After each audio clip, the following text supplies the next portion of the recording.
All right, so I'm over here at Burger King. They got takeout and drive-through only. Doing a video on how everything's closing down. Look, can't even go in the restaurant. Right into the camera? You can if you want. So I'm with Cliff here, and we're gonna be talking about the coronavirus problem. So what do you think is this corona thing going on? Well, I think it's pretty crazy. I mean, I heard the governor today doing an interview, and he was explaining to people that if you didn't come in contact with a person or you were in a hot spot, that you didn't have to get a check. Well, I don't know, maybe the governor hasn't heard that people, it's out in the wild now, it's in the community, so we don't have to be next to somebody. In fact, you wouldn't even know, because the way this virus works is that you don't show symptoms necessarily for up to 2 weeks, but you can still spread it.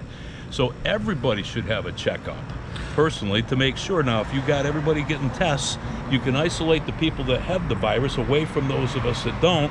And then consequently, what we could do is we don't have to quarantine every single person in the country, or what's that thing they're talking about? You know what I mean? Self-distancing. Yeah, the distancing, yeah. Sure. But shelter in place. Oh, shelter in place, yeah. All of San Francisco sheltering in place. And then they said... the mayor in New York City said they want to do the same thing. What they're talking about is stupid.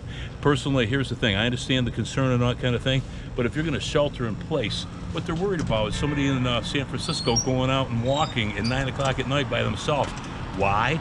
The reason was given by the doctor that was standing next to Trump, that you might put your hand on a handrail and then contract some of the coronavirus that somebody else left there. Or if you have it, you give it to somebody that comes along and puts your hand on the handrail. Personally, what if I were to tell you that this is social engineering and it's designed to bankrupt our economy on purpose? Well, I think that a lot of people are going to be bankrupt if they don't get the money to pay. I don't know who's going to pay my electric bill on the first of the month. What about my cable bill and my rent? People are being sent checks, but that's not going to be enough to take care of all the bills that they have. You're asking businesses in Monroe County right now that are non-essential. I just heard today that they're asking them to shut down if they're non-essential.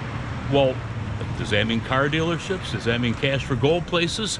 What the hell? One or two people are in there, and they're gonna, I think some of us have the ability to think about how to operate during this type of environment and to use the usual hand washing types of things to stop from spreading it. Well, I'll be honest with you. They're not even doing the My testing. opinion on the coronavirus is it's fake, it's social engineering, and it's just manufactured, and the only way it's spread is through media. Well, that's how I think. You feel that way. I believe otherwise. I think that in Wuhan, they actually didn't get the word out. They arrested the doctor, they tamped it down, and had they told people, we could have got ahead of it like what we did with the avian flu.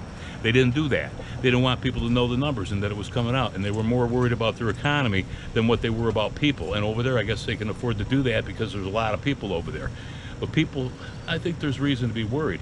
At the same time, the government never had the testing. And now we see, because it's a private insurance company run system here in the United States, we don't have enough respirators. Why? Because private insurance companies aren't going to invest in respirators when they don't have a need for that.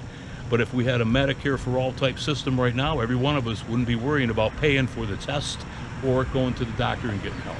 All right, so well, it's going to be an interesting over the next couple of months for sure. I appreciate your opinion on it. I see your cab here, so thank you for the interview. Hey everybody, I just want to talk about this coronavirus and how it's affecting Watertown. I'm in front of a bar restaurant that has some of the best wings in Watertown right now, and they're closed. Look, they're closed right now.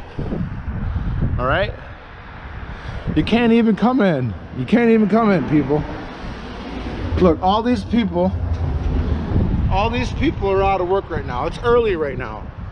Yeah, let's see what time it is. It's 8:35. So 8:35. And all these people that live here, or not live here, but work here, are not. What's going on? And then people who live in the neighborhood who come down here to get something to eat, what are we supposed to do? So I'm gonna walk over here to the other places and see what's going on.